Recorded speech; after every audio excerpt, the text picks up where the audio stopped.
जय झूलेलाल। मुंहिंजो नालो निकिता चावला आहे।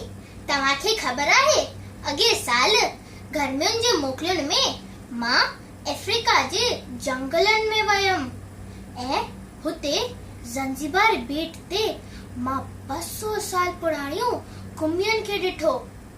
कुमियुनि सां यादि आयो अचो त मां तव्हांखे हिकु आखाणी थी ॿुधायां। आखाणीअ जो नालो आहे बक बकी कुमी। हिकु तालाब में हिकु कुमी रहंदी हुई। कुमीअ जी ॿिनि हंसनि सां दोस्ती हूंदी हुई। टई ॼणा हिक ॿिए जे दुख सुख में हिक ॿिए खे कम ईंदा हुआ। हिकु साल तालाब वारी जॻह ते बरसात न पवण करे तालाब जो पाणी धीरे धीरे सुकण लॻो। हालात अहिड़ा अची थी विया जो कुमीअ पंहिंजे ॿिनि हंस दोस्तनि खां मदद वठण जो वीचार कयो। कुमीअ हुननि खे चयो, हंस भा, हिन तालाब जो पाणी कुझु ई ॾींहंनि में सुकी वेंदो ऐं हिते रहण तमामु मुश्किल थी वेंदो। हंसनि चयो त कुमी भेण, असां तुंहिंजी कहिड़ी मदद था करे सघूं?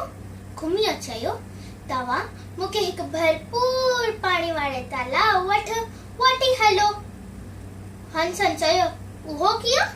कुमीअ चयो, तव्हां हिकु मज़बूत नोड़ी या लकड़ीअ जो टुकड़ो ॻोल्हे अचो। लकड़ीअ जा ॿई पासा हिकु हिकु करे पंहिंजी पंहिंजी चुंब सां मज़बूतीअ सां पकड़िजो ऐं लकड़ीअ जे विच वारे हिसे खे वात सां पकड़ी मां लटकी पवंदमि ऐं पोइ तव्हां मूंखे उॾामी हिकु भरपूर पाणी वारे तालाब वठी हलजो। इहो ॿुधी ॿई हंस खेलण लॻिया।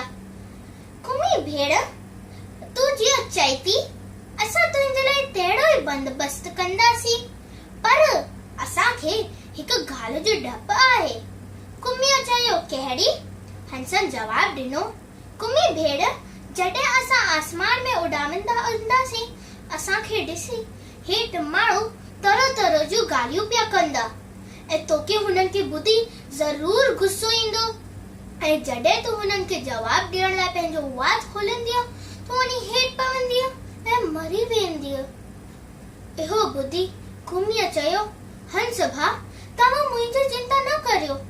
मां पंहिंजे ॻाल्हाइण ते काबू रखंदसि ऐं बिल्कुलु न ॻाल्हाईंदसि। कुमीअ जी योजना मूजिब ॿई हंस कुमीअ खे वठी उॾामी हलिया।